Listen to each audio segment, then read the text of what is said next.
Hello friends, स्वागत है एक बार फिर से आपका हमारे यूट्यूब चैनल पर। आज की इस वीडियो लेक्चर में हम लोग बात करेंगे लाइट एमिटिंग डायोड के बारे में। ठीक है, पीछे के एक लेक्चर में हम लोग बात कर चुके हैं कि एलईडी क्या होता है। इसका बेसिक हम लोग उस वीडियो लेक्चर में देख चुके हैं। तो इस वीडियो लेक्चर में हम लोग क्या देखने वाले हैं, जो एलईडी है उसका कैरेक्टरिस्टिक देखेंगे, उसका क्वांटम एफिशिएंसी देखेंगे, उसका टेम्परेचर इफेक्ट देखेंगे, उसका प्रोटेक्शन और रेडिएटेंस हम लोग देखने वाले हैं। ठीक है, तो इन सारे टॉपिक को हम लोग बारी बारी से कवर करने वाले हैं। तो जो हम लोग का सब्जेक्ट है ऑप्टिकल फाइबर कम्युनिकेशन, इसमें जो हम लोग का टॉपिक है वो एलईडी है। लेकिन हम लोग जो एलईडी का बेसिक नॉलेज होता है उसको पिछले वीडियो में हमने बता चुका है। तो इस वीडियो लेक्चर में हम लोग इस सारे टॉपिक को कवर करेंगे। ठीक है, तो सबसे पहला टॉपिक हम लोग का रहेगा इसका कैरेक्टरिस्टिक।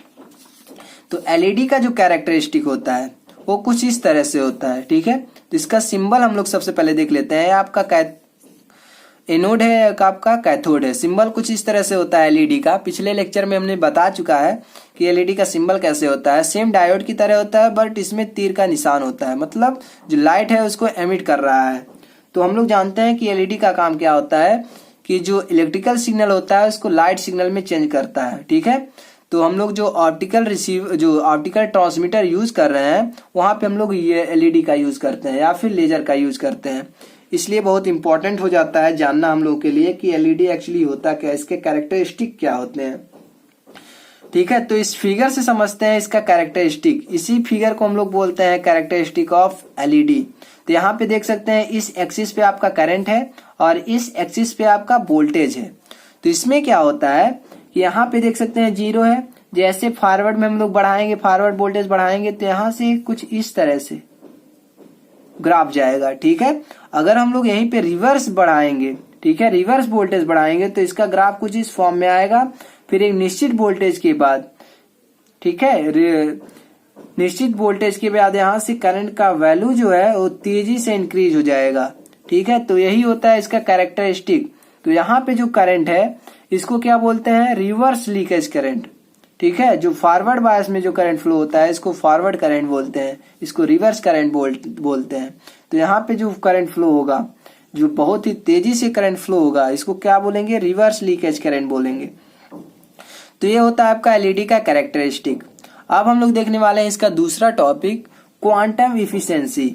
हम लोग जानते हैं कि एफिशिएंसी क्या होता है। अगर बात करें हम लोग सिंपल एफिशिएंसी का सिंपल डिफिनेशन, तो आउटपुट और इनपुट का रेशियो होता है एफिशिएंसी। तो क्वांटम एफिशिएंसी क्या होता है, इक्वल टू होता है number of photons emit out upon number of photons injected इन। तो जितना भी फोटॉन एमिट कर रहे हैं और जितना भी इंजेक्ट कर रहे हैं, इन दोनों का जो रेशियो होगा इसको बोलेंगे क्वांटम एफिशिएंसी। ठीक है, अब हम लोग देखने वाले हैं कि इसका एक नॉर्मल सा फार्मूला आता है, जो रिफ्रैक्टिव इंडेक्स का फार्मूला होता है वो कितना आता है। तो इफिशिएंसी के लिए इक्वल टू आएगा 1/n n+1 का होल स्क्वायर। ठीक है, तो नॉर्मल इफिशिएंसी का फार्मूला होता है किसके लिए, रिफ्रैक्टिव इंडेक्स ऑफ मटेरियल। जो भी मटेरियल हम लोग यूज कर रहे हैं उसका जो रिफ्रैक्टिव इंडेक्स होगा वो हम लोग का फाइंड रहेगा। तो इसके हिसाब से हम लोग इसको फाइंड कर सकते हैं, इसके एफिशिएंसी को फाइंड कर सकते हैं। ठीक है, तो the efficiency is less due to following factors. Efficiency इसकी लो हो जाती है अगर इन फैक्टर्स के कारण से, ठीक है, जो इसकी एफिशिएंसी है वो लो हो जाती है, लेस हो जाती है। तो पहला जो फैक्टर है वो नेचर ऑफ मटेरियल यूज। जो भी मटेरियल हम लोग यूज कर रहे हैं उसका नेचर कैसा है उस पर डिपेंड करता है। ठीक है, इफिशिएंसी। अगला जो है वो angle made by emitted photons. जो भी फोटॉन्स एमिट कर रहे हैं, ठीक है, उसके बीच का जो एंगल है उस पर भी डिपेंड करता है इफिशिएंसी। अगला point, change in refractive index.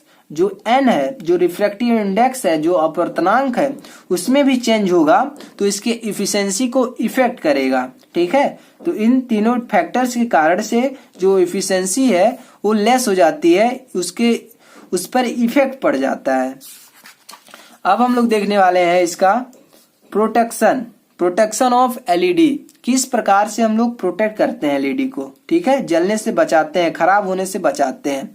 तो यहाँ पे देख सकते हैं आपका ये आपका एनोड है, ये आपका कैथोड टर्मिनल है, यहाँ पे एक एलईडी है, ठीक है, और यहाँ पे हम लोग सप्लाई दे रहे हैं, ये आपका पॉजिटिव है क्योंकि जो एलईडी होता है वो फॉरवर्ड बायस में वर्क करता है, तो एनोड को पॉजिटिव दे रहे हैं, कैथोड को निगेटिव दे रहे हैं। तो हम लोग सिंपल सा जानते हैं कि जब भी किसी चीज को हम लोग प्रोटेक्ट करना होता है तो एक सिंपल सा फंडा होता है कि वहां पे हम लोग रेजिस्टेंस लगा देते हैं। रेजिस्टेंस लगाने से क्या होता है कि वहां पर कुछ वोल्टेज लॉस हो जाता है, कुछ वोल्टेज वहां पे ड्रॉप हो जाता है और एलईडी हम लोग का जो होता है वो जलने से बच जाता है, ठीक है। तो इसमें क्या होता है, by using series or series resistance will LED we control current, और यहाँ पे जो हम लोग यूज कर रहे हैं रेजिस्टेंस, उसका यूज जब कर देंगे तो करंट को भी कंट्रोल करेगा और जो वोल्टेज होगा यहाँ पे ड्रॉप हो जाएगा और एलईडी हम लोग का अच्छे से ऑपरेट करेगा। तो ये होता है आपका प्रोटेक्शन ऑफ एलईडी। अब हम लोग का जो टॉपिक है वो इफेक्ट ऑफ टेम्परेचर, टेम्परेचर का इफेक्ट क्या होता है एलईडी पर। तो as temperature increase electron hole pair recombination curves the non radiative action. तो जब भी हम लोग टेम्परेचर को बढ़ाते हैं तो जो इलेक्ट्रॉन और होल है उसमें भी कई सारे कॉम्बिनेशन बनते हैं, ठीक है, उसका रिकम्बिनेशन होता है, मतलब फिर से उसको जुड़ने का काम करता है। जब भी जो एलईडी है वो टेम्परेचर जो भी है इसका एलईडी का वो इंक्रीज होगा तो इलेक्ट्रॉन और होल पेयर भी बढ़ेंगे। उसमें क्या होगा कि एक टेम्परेचर बढ़ेगा और इसमें हीट प्रोड्यूस होगा, हीट प्रोड्यूस होने से क्या होगा कि उसमें जलने की स्थिति आ जाएगी, ठीक है, खराब हो सकता है LED. So LED is used at low power and low temperature. तो एलईडी का यूज हम लोग कहाँ पे करते हैं, लो पावर के लिए करते हैं, ठीक है। जो एलईडी होता है उसको लो पावर देते हैं क्योंकि हम लोग जानते हैं कि जो भी हम लोग एलईडी यूज कर रहे हैं, ठीक है, उसमें लो पावर हम लोग भेजते हैं और उसका जो टेम्परेचर होता है उसको भी लो रखते हैं, नहीं तो जो एलईडी है वो खराब हो सकता है, जल सकता है। अब हम लोग का जो टॉपिक है, ठीक है, वो रेडिएटेड पावर और टेम्परेचर के बीच का जो ग्राफ बनता है, जो कर्व बनता है, उसको हम लोग देखेंगे। तो यहाँ पे देख सकते हैं इस एक्सिस पे आपका रेडिएटेड पावर है और इस एक्सिस पे आपका टेम्परेचर है जो कि डिग्री सेल्सियस में है। यहाँ पे मान सकते हैं -50, यहाँ पे 0, यहाँ पे +50, ठीक है, डिग्री सेंटीग्रेड। यहाँ पे 0.5, 1, 1.5 मान सकते हैं। तो इसका जो ग्राफ आता है कुछ इस फॉर्म में आता है, यहाँ से जो इस तरह से इसका ग्राफ आता है, ठीक है। तो सिंपल सा ग्राफ आता है रेडिएटेड पावर और टेम्परेचर के बीच का, ठीक है, एलईडी के लिए। अब हम लोग बात करेंगे एरिडेंस ऑफ एलईडी के बारे में, ठीक है। एलईडी का एरिडेंस कितना होता है हम लोग जो इसका फार्मूला होता है उससे कैलकुलेट करेंगे। तो यहाँ पे देख सकते हैं आपका सिंपल सा एलईडी का यहाँ पे फिगर है और यहाँ से हम लोग दे रहे हैं एक छोटा सा वोल्टेज, ठीक है, यह इसका एनोड टर्मिनल है, इसका कैथोड टर्मिनल है।